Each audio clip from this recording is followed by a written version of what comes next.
Hello everyone, my name is Shawn Hendriks and I am finally doing the second part of the video for my AU 2011 class called Animating Creation. Created this for the last AU back in end of November, early December, and I put out the first portion of the class on video on my blog back in December, and I've just been so busy since that I haven't gotten around to it. So here I am now finally getting around to it. So the point of my original class was to look at animating the creation of objects over time. So more often than not you'd see this in like television commercials where you see a car build itself out from the shifter in a guy's hand, or in design visualization where you see a building build itself, those kinds of things.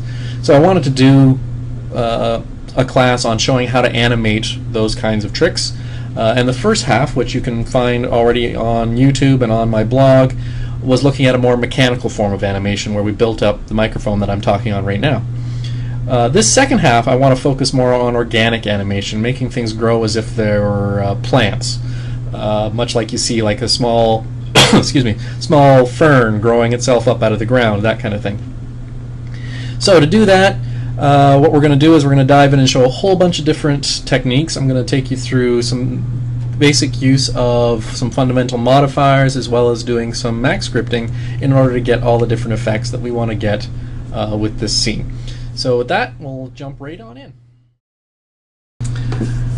Alright, so here you can see I've got the Golden Gate Bridge. This model I went and grabbed off of Turbo Squid, and I'm going to use that as the basis for this whole piece. But what we want to do is first separate off into the various components. So I looked at it and kind of logically figured out how do I want to split this up. So really I wanted to take it in four major chunks. So first you've got the tower, which I was going to have grow up out of the water and kind of uncurl itself and snap together. Then we're going to have the deck of the bridge unroll from the tower and go to meet the land. Once the deck gets most of the way there, then these big cables, suspension cables that come off the tower, are going to shoot out and hit the land, and once they hit, then all the vertical suspension cables are going to drop like vines and fall to the ground. And at the same time you're going to see the lampposts, all these street lights on the bridge, are all going to grow like fiddlehead ferns up out of the road surface. All those together, you'll end up with a final animation that's kind of an organic look at a bridge growing. Now the main thing here is, again, I split up all the different objects into separate components so that I have a max file for each piece and I could have multiple people working on them simultaneously, or in this case it just makes it a lot easier for me to stay organized and keep my scenes small and snappy. We're only going to focus on the tower over to the ground. I'm not going to worry about the back end of it because it's just kind of redundant. So let's start off by focusing on the tower. Just going to go and open up. There we are. Alright. So here you can see we've got our tower in the view. This is the camera view that I've already animated, and it's just another view at it so you can see it in full perspective. I've already gone through and grabbed the tower and just separated it into two pieces. So I just split it in half, cut it down the middle, split it, so I can grow each half separately. Now because I want this to grow up kind of organically, we're going to use more organic modifiers. In this case I'm going to use a bend modifier. And bend is one of those modifiers that almost everyone plays with very early on in their days of using 3ds Max. They build a cylinder, they bend it, they flop it around like a wet noodle.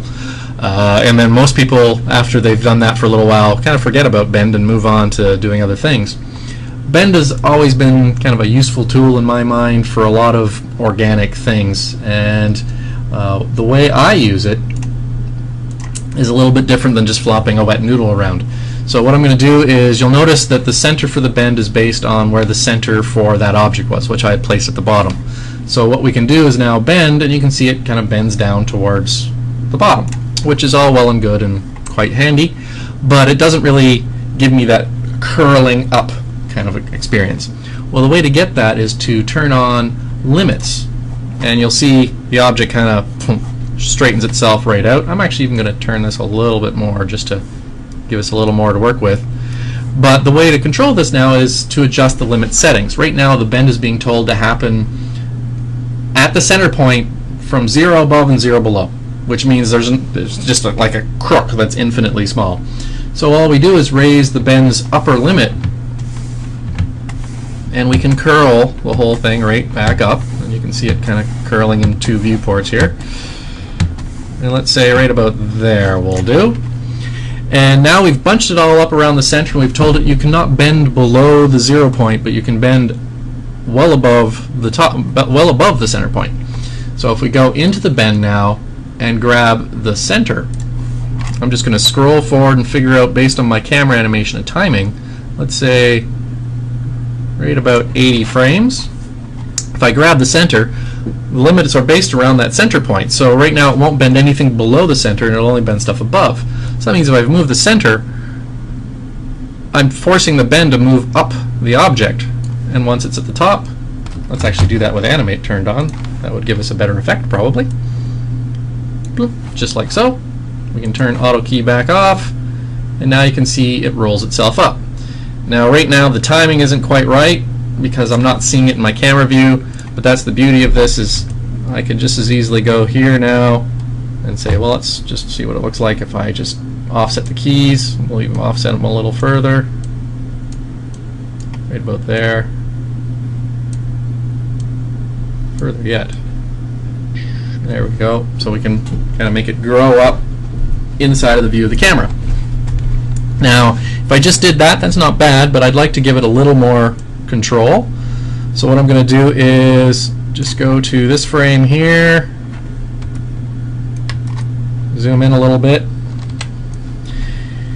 and what I can do is grab the gizmo for the bend and simply rotate it, and it'll just make it a little more kind of twisted in unusual ways, just like that. Now if I move forward, say to around frame 60, turn on auto key and simply play with those settings,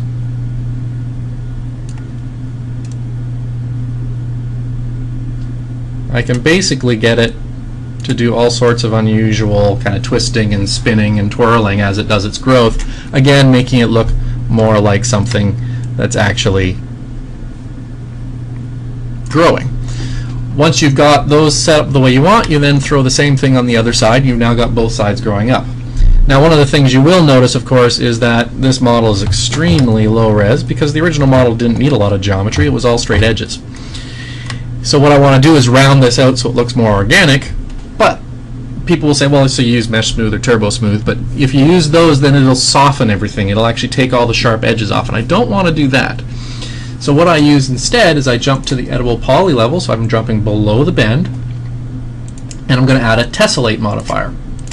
The Tessellate I can set up to basically add a whole bunch of geometry without going in and smoothing anything. So the best way to do that is you go through and you just turn the tension off. So the tension is now set to 0, and you see I've lost my tension there. And whoops. Would be good to turn off auto key. There we go. And now we'll again set it to 0. There we go.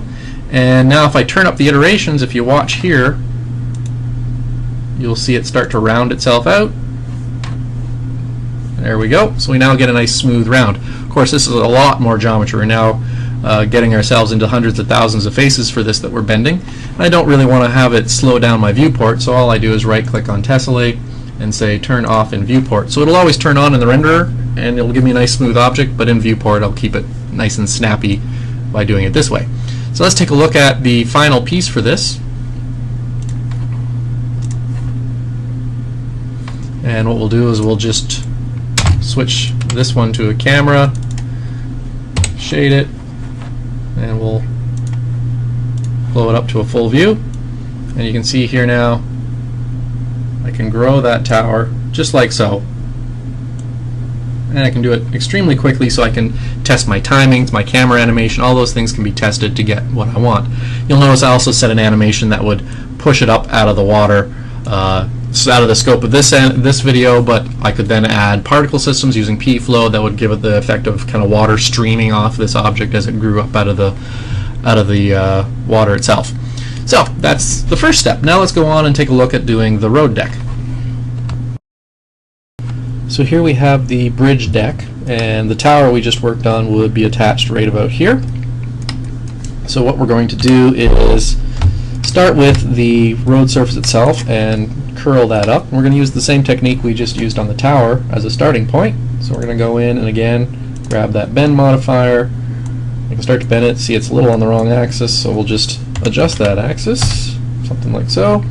And this one I'm going to bend enough that it curls in on itself multiple times, just to make it a little more realistic for the length of distance it's going to go. And I'm going to turn on that limit effect again, which immediately just shoots it straight out. And all I'm going to do is just start to increase that upper limit. You can see it curling up down at the bottom there.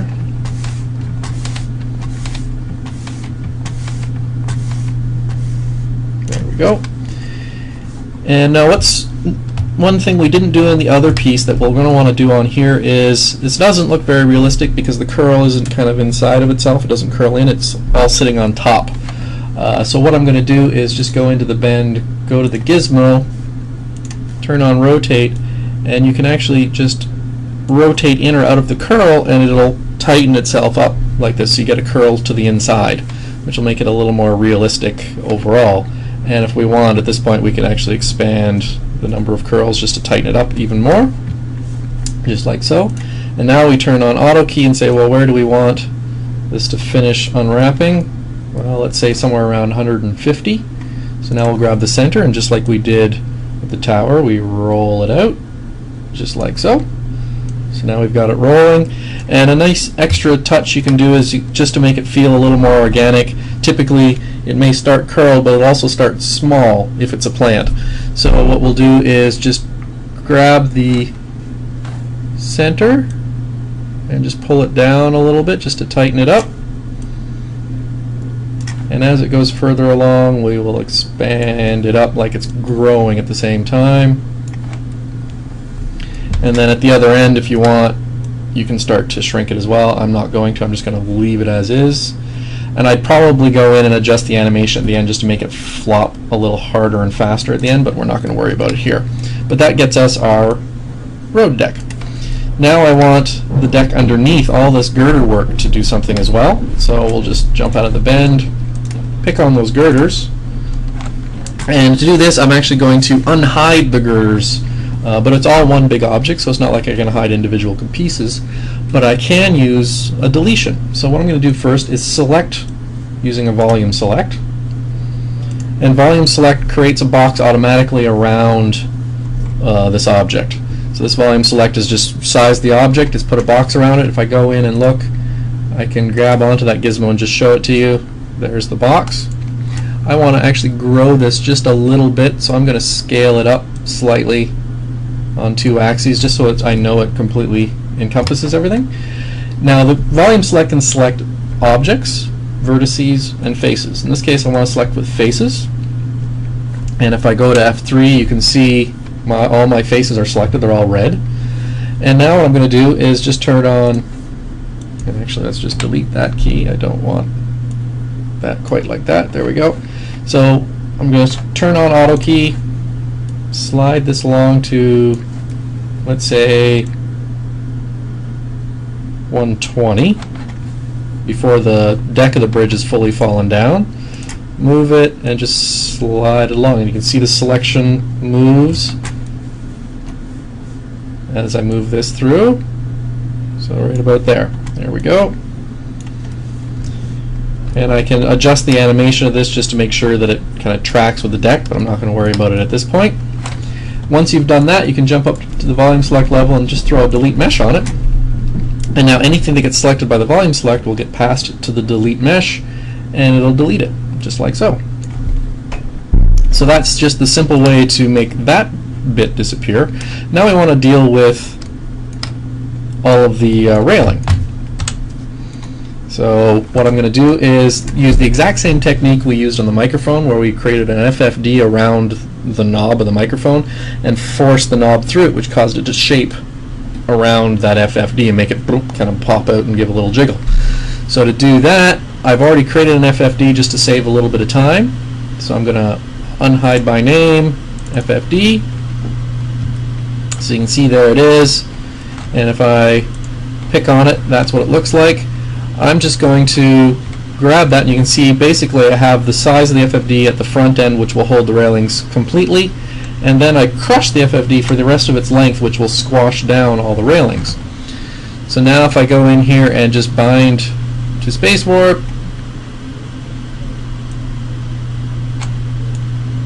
Boom. It crushes down everything there. Once you've done that, you now have the animation of the FFD sliding along, and you can see here as I zoom in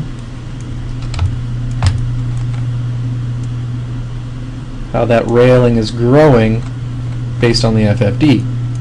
Last thing you'd want to do, pull out, because I still have all this railing down at the other end. Well, if I go in and just pick on the railing itself, I've already gone in and created a volume select for the railing. So if we go and take a look at the volume select for the railing, there it is. So let's just grab that gizmo, turn on auto key, and you can see right now the volume select isn't moving anywhere. So I'm just going to move it like so. And you really want it to try and kind of stick with that. And I'm just tracking it so it stays just a little bit ahead of here, and that grows out our railing. So now have the whole deck of the bridge done and ready to go. So the next part we want to deal with is, let's do the lamps and get those to pop up. So here we have a single lamp from the bridge, and we're going to work just on this to create the basic animation. Then we're going to make copies of the lamp with animation on it and use a Maxscript to offset and adjust those animations to create a little more random organic feel. So to start off with, we need to animate this, and as I said, I wanted to make it animate like a fern kind of growing up out of the ground. And I'm finding this video I'm making these gestures an awful lot for some reason. But to do that, we're going to pick the lamp itself, and we're going to first off apply a skin modifier. Anyone that's done character animation or character rigging will know what skin is. It basically allows you to link vertices of a model to different bones, and then when the bones move, it pulls those vertices around. Of course, I don't actually want to use a rigid bone structure on this object, because then the actual motion, and here we go again, the actual motion would be too rigid. It would have sharp angles, and it just wouldn't feel right. So what I'm going to do is use something different inside of skin. This is, a lot of people don't realize you can use spline lines as bones. So I'm going to go and just say add, and I've already got a spline line drawn out that I will select. And just so you can see it, I will switch this to a front view. Go to wireframe mode, and there is my spline shape right there. If I go to a vertex subobject and grab any point on it and say move, you can actually see how I can get my lamp doing a bit of a hula. So this will now allow me to create a very organic animation overall. So we're going to assume frame 0 for now will be where our goal state is. Now we'll move over to frame 90 and say, so we're going to make a very quick 3-second animation. And I'm going to turn on auto key. And now I just go in and start to pick my starting pose. So I'm just going to fold that up like so. I'm going to take this all the way down here, take this one as well, this one, and this one. And again, we're just going to kind of fold this stuff up, just like that. And there we go, we've now got our starting point. So of course when I move my time slider back towards 0, which will be our end point, the animation is going to look horrible because it's going to take a linear path to get to the final state. So what you have to do now is start to create intermediate points that will make it look like it's uncurling itself. So this is really where a little bit of skill and time as an animator can kind of help you out. So you can see how I can start to make it look like it's uncurling itself. We'll take it to right about there, and we're going to do the same kind of thing, just starting to expand it. And again, I always want to keep that kind of tight.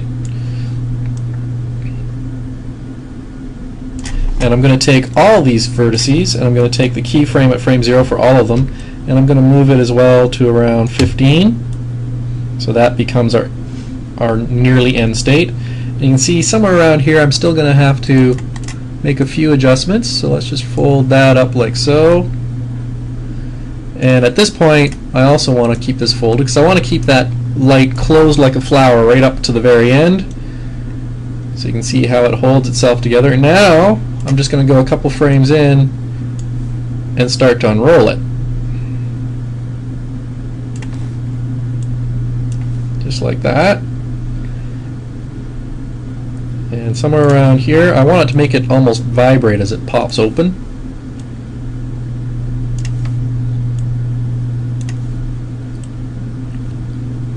So as it comes up, it does a little bounce. And you can put probably would normally put a few more of those bounces in just to make it look right, but you can see the effect that I get. So now there's my animation for my lamp done. Problem is it's the wrong way around. Right now it's back to front, so I'm starting fully unfurled and I'm curling up, and we want it the other way.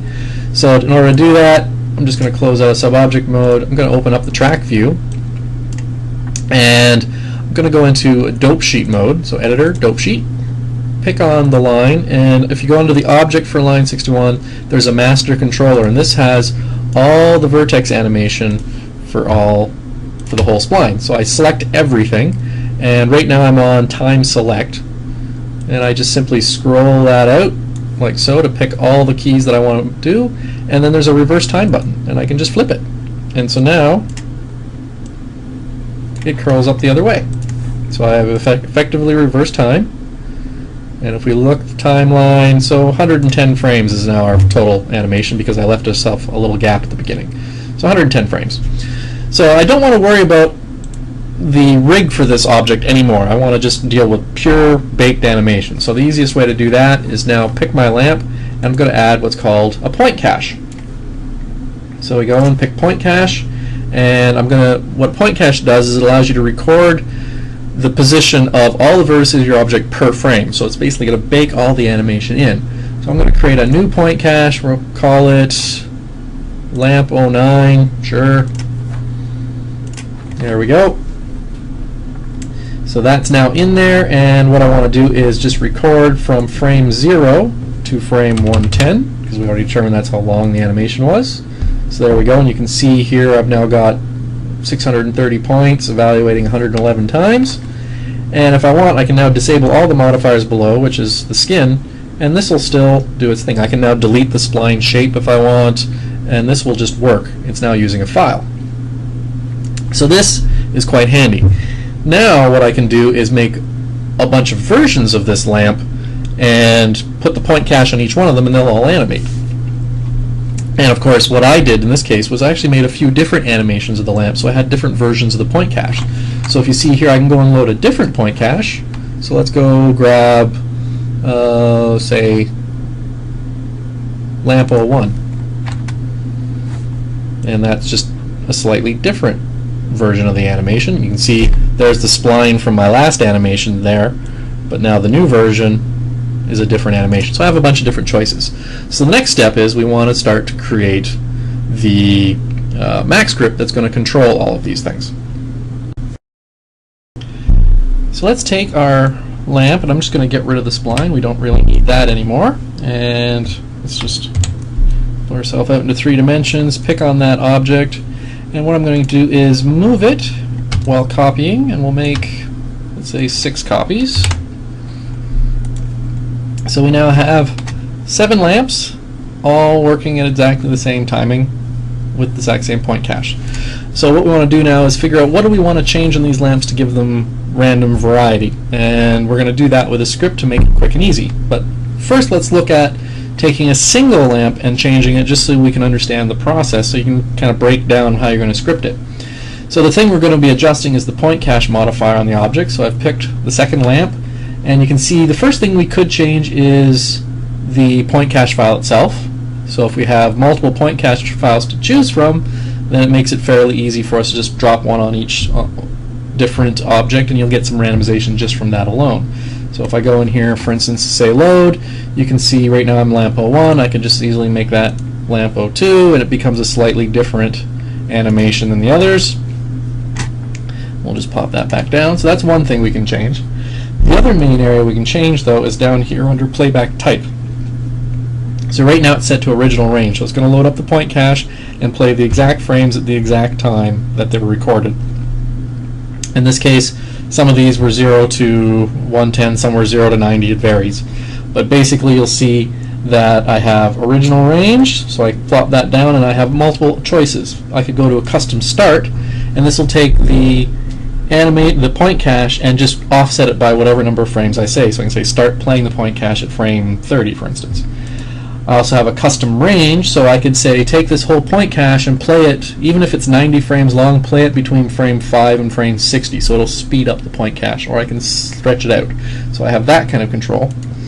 And also we have a playback graph, so I can go in and really set up a graph of the frames, and you'll see it in the track view basically, that I can have a curve that controls how fast it goes through. It's kind of like putting an ease curve on a function curve. So in this case, what we're really going to use, just for simplicity, is the custom start. That's how we're going to set things up. So the nice thing is now I can say custom start at, say, frame 15 for this one, and what you'll see is that one gets delayed and it's coming up. So very quickly, I could go through now on each one of these and make that change, so they all have different offsets and different start times. So now let's go in and start to build this as a script. So if we go in here, Maxscript editor, and what I'll do is close this one down, and I'm going to open up a new one. There we go. So first thing I like to do in any script is just give it a little name at the top. And I'm building a script here with no UI. I want this to be very simple. It's just something I'm going to run on the objects by evaluating. So I'm just going to give this lamp grow. We'll call it that for now. Anytime you put the two dashes, you'll get a comment. That means that the script won't evaluate that piece. It's just for you to know. So first thing I like to do is figure out what variables I might control in my script. And these are often numbers that maybe I'll go in and just change in the script on the fly to then adjust what the script is doing. So the first thing I want to know is what frame do I want to start all the lamps growing. So I'm going to set up a variable called time start. And right now, let's say we're going to start them growing on frame 10. And then we need one for when do you want the last lamp to start growing. So we're going to see time end equals 120. Actually, let's go to 150. There we go. And then what we need to figure out is what's the increment between each of the lamps starting. So the first one starts on frame 10. When does the next one start? Is it frame 15, frame 10, frame 20? When does it start? So we're going to create another variable called time step. And none of these are standard variables. These are just names I'm making up that make sense to me. So the time step we're actually going to generate mathematically. So we're going to say time end minus time start. So in this case, that would be 100, basically saying 150 minus 10, so 140 divided by selection. And selection is, when I run the script, I'm going to select all the lamps. So it's going to say, look at my selection set and figure out the count. So in this case, if I have all the lamps selected, it would be 7. So I would have 150 minus 10 makes it 140 divided by 7, and then you're going to get a frame count of basically 20 will end up being our increment choice, assuming I'm doing my math while sitting on video correctly. Otherwise, you can all laugh at me now. So selection.count, and we hit enter. So that is now a variable. This way I don't have to change the time step myself. It'll adjust based on time start, time end. So now we go on to my ever favorite loop. So we go for I in selection do. So I is just a variable which will represent what point in the selection set we're at. So object 1, object 2, object 3. And selection is obviously my selection of lamps. At this point you open up and put in your brackets just so you can see what's going to happen within the loop. And now I say I dot point cache dot dot playback type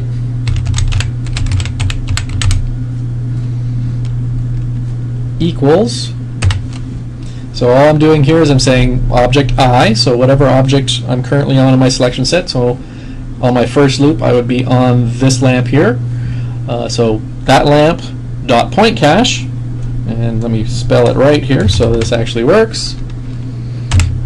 The point cache modifier for that playback type, which is playback type, equals 1. And if I look down here, original range would be 0, custom start would be 1, custom range would be 2, playback graph would be 3. So we got playback type equals 1. And then we go on I dot point cache dot playback start equals time start. So very simply, that's going to take the value 10.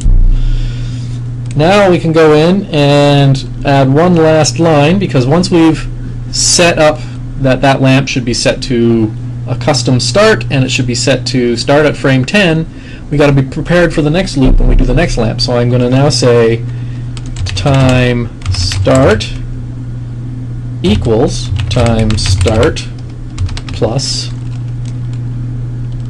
time step. So now all we're doing is saying, okay, so the first one starts on frame 10. So you see time starts at frame 10. Once it sets all the variables, it then goes in and adds time step to time start. So 10 gets the 20 that we generated here, so it's now 30. So when we come back around, time start is now at frame 30. So and it just keeps adding and moving you forward in time each time. So once we've got that the way we want it, now I'm just going to go in and select all my lamps. And actually, you have to select them in the order you want them to start growing. So I'm just going to do it like that, just to be sure I get them in the order I want. And now we go to Tools, Evaluate All. And there we have, very quickly, all of our lamps offset in time and growing up. So that's the easy part. So now what other things can we do to make this work even better? Well, the first thing we could do is adjust the playback start by a random effect.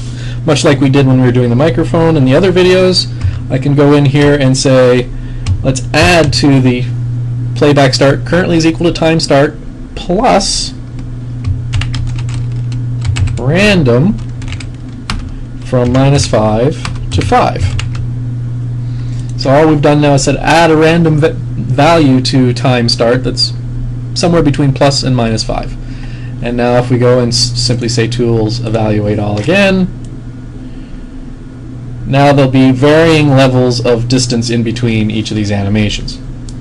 And we could change just how radical we want those to be. So for instance, we could say 20 and 20. Tools, Evaluate All. And so now you can see some actually get up before the others. So again, gives you good variation. Now the last thing we want to adjust is the point cache itself. We want the point cache to change on each piece. So this is probably the most complicated piece. Took me a while to even remember how to do this. It's been a while since I scripted when I sat down to write this script.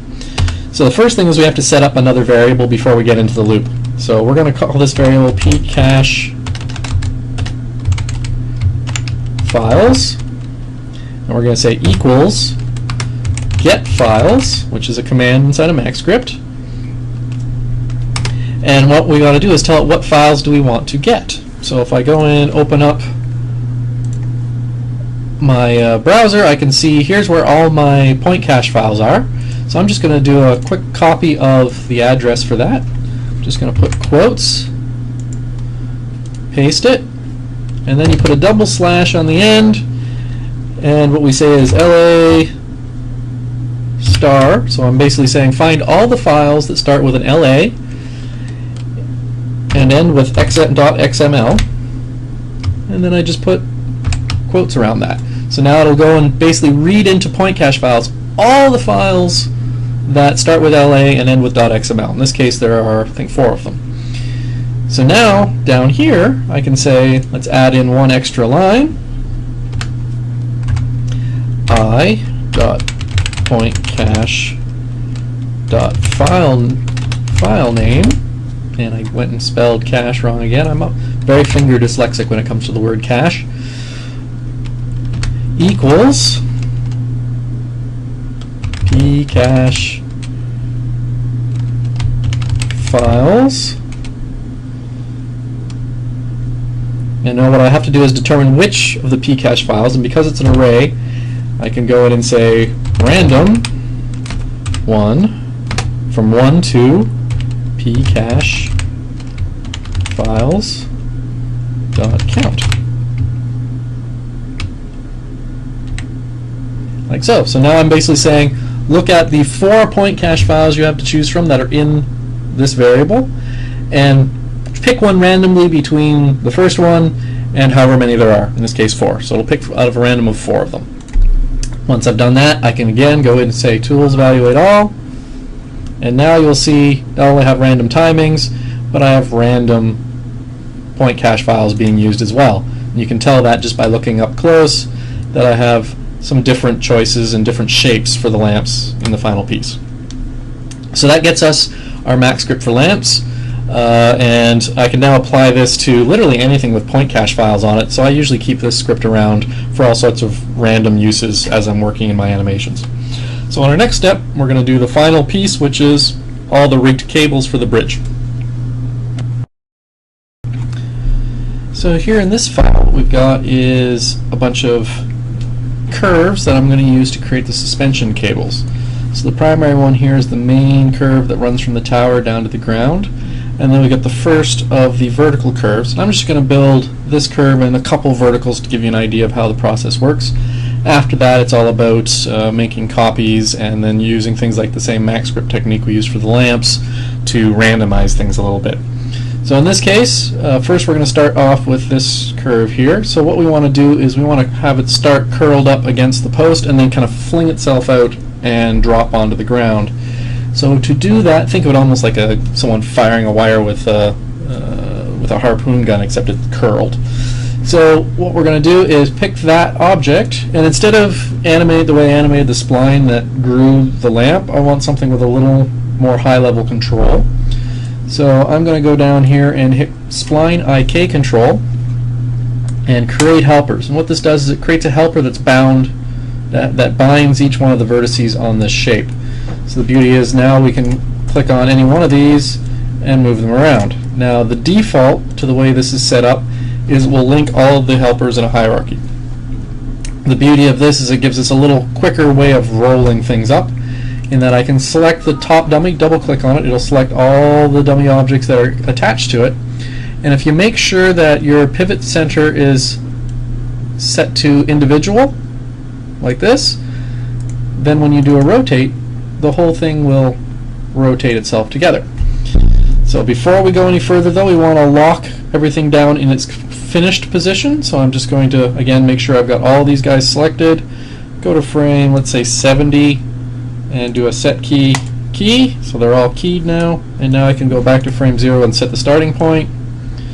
So let's just curl it up like so.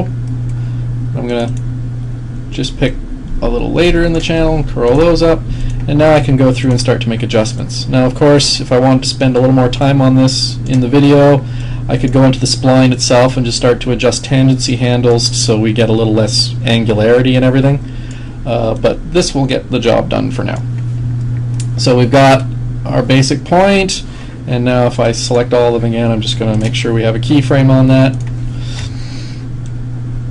Now you can see how it unrolls, but it all unrolls kind of simultaneously, which I don't like.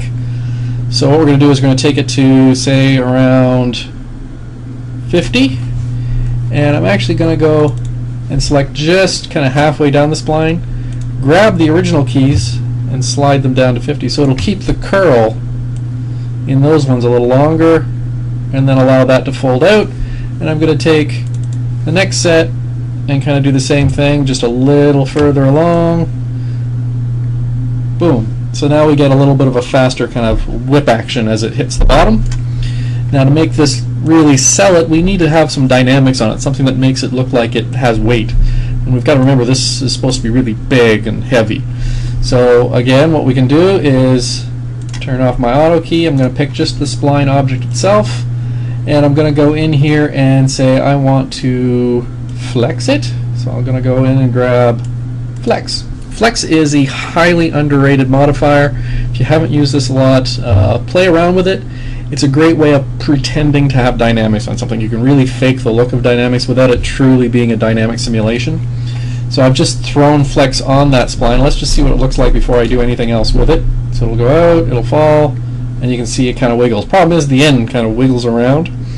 So what I'm going to do is just pass a better selection to it. So I'm going to drop down to Spline IK Control, go get a spline select, and I'm going to select all the points except for the two ends so that those stay rooted, and I'm just going to pass that up. So now when I hit play, you can see that it kind of wiggles that way. I can make this a little bit better if I just stop and go in and let's just take the samples down and see what that'll do for us, because it may actually make it bounce around just a little bit heavier than now. Boom. Yeah, so you can see that's probably a little too much, so we'll stick with, say, a 4 for now and go with that. And so the whole thing is then based on just the amount of inertia on those points when they come to a stop. So if I had more of these points slamming at the same time, you'd get more shake kind of further up the cable. But we've got our basic effect now. Now, right now we've just got a spline line, and I could just say, you know, make that renderable, but I actually want to have the shape look like it grows a little bit. So again, I'm just going to select all of these objects, and I'm going to offset its start animation just a little bit. Actually, I'll just grab all this animation and just move it down, say 20 frames. So nothing happens, and then at 20 frames it starts to go. Now, in here I've got a cylinder that I've created with a whole bunch of segments. What I'm going to do is I'm going to deform that along the spline. So there's yet another modifier we can go into, and this one is called Path Deform. So I can say pick a path, that one, move it to the path, just like so. So now it's actually tracking on the path. And what I'm going to do is simply go, well, let's go to frame 20, and let's stretch it along the path. Oops, let's turn auto key on when we do that. Stretch it along the path. So it starts to grow, and actually we'll have it kind of finished growing, I say actually around 60. So let's move that keyframe to 60, and we'll push it out just a little further, like so. So it grows out and crashes into the ground, just like so. So there's our basic cable. And again, you can tweak the settings, and obviously we duplicate this and make the cable on the second side. So the more interesting one, of course, is the vertical cables. We want to make those look like kind of vines dropping down from this main stalk. So if we just zoom in here, and I'll just blow this up to a full screen so we can see it a little better. So right now we have a simple spline. If I go to vertices, there's a vert at the bottom and a vert at the top, and that's all we've got. So first, in order to be able to curl it up, we need a lot more detail on it. So I'm going to go and add a normalized spline, which is right there. And basically what it's doing is it's normalizing spline, so it's putting a vertex every 2 units. And if you want to see what that looks like, I can just throw an edit spline on here and hit plus, and you can actually see kind of how many. It's just giving me a ton of vertices in there to work with. So I'm just going to trash can that, and now I'm going to throw on the bend. We all knew it was going to come back to a bend eventually. So I think it's the y-axis we're going to want. Yep. And let's just put this at 90 degrees, and we'll just curl this baby up, something like so. And once I've curled it, let's do the limit effect again, and this time, because the center point is actually at the top, it's the lower limit that we have to curl up, just like so. And if I zoom in, I also want it to coil a little more accurately, so we'll open up the bend and again grab the center, the gizmo, and just do a rotate,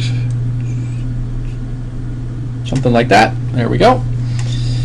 And pop back out. Now we can take the center and simply move it down by turning on auto key, and in this case we will make it take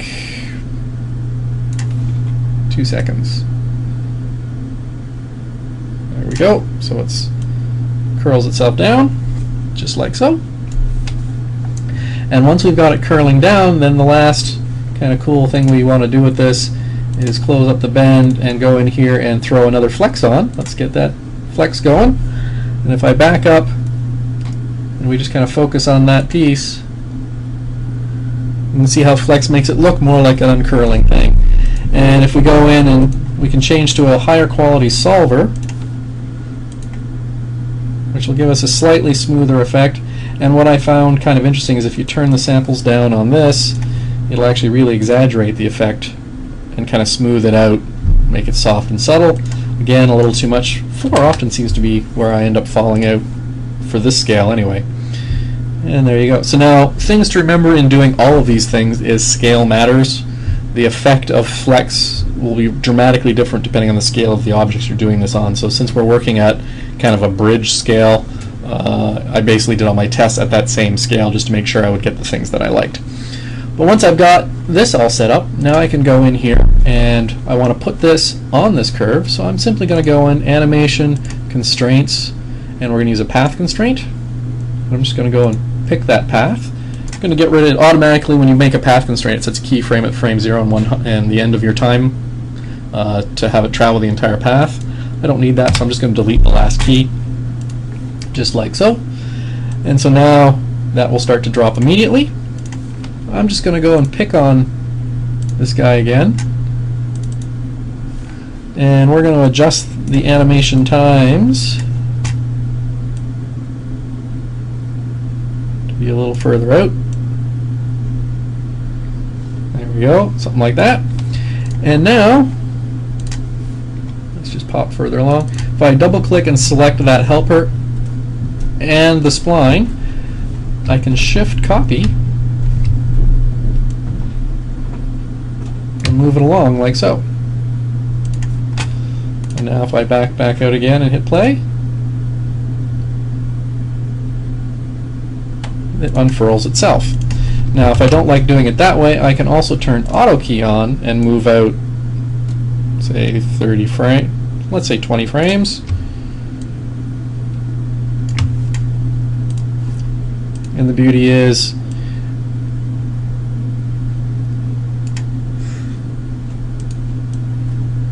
and let's just get rid of,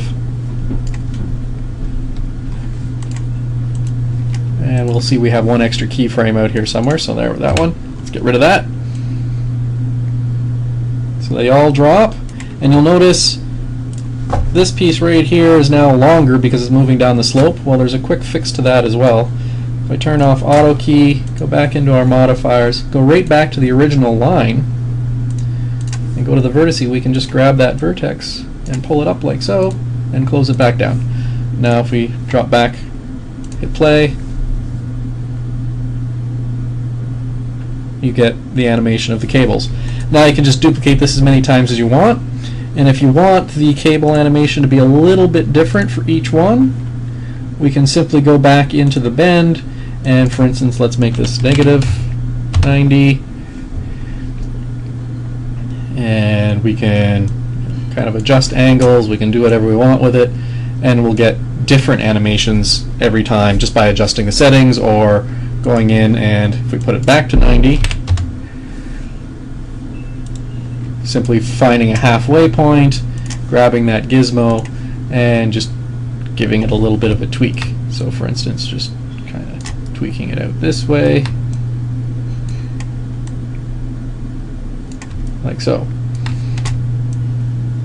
And every time you do that, you will end up with a slightly different noise animation at the end of it all. So if I go back up to flex, just hit play.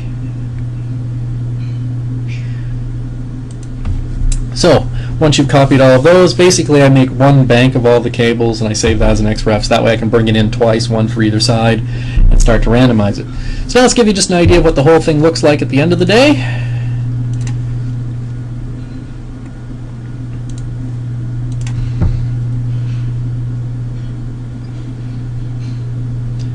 Here's the whole piece. Now the thing to keep in mind is I actually rendered the tower coming up separately in a separate animation, so all the rest of the stuff wasn't in here. But in this case you can see the tower comes up. You can see the tower growing kind of in this view as well. And then the decking all shoots out. And simultaneous to the decking coming out, we'll just back up, the cables fire off. They hit and wiggle, and then you see the various cables starting to drop. Now I only put in a few cables in this instance, again, just so it could play in real time in the viewport, but you can put as many cables as you want in there, and then it'll just take longer to calculate, as literally millions of polygons are curled and uncurled for the final animation. And again, I picked a bunch of different camera angles to highlight different things, overlap them, whatever, to make the animation look right. So that's just a quick look at organically growing a bridge. There are you could go a lot deeper into these exact same techniques to get more fine control over things. I certainly could have used some of the similar techniques on the girders underneath the deck to make them grow a little more organically. Instead, I kind of took the quick route, knowing the camera angles I might have. So obviously, it again shows the reason why you want to pre-plan the shot and kind of what angles you want to have, so you can decide how deeply you need to go into any given technique. So that's it for this pass. Hope you got something out of these tutorials, and I'll see you next time.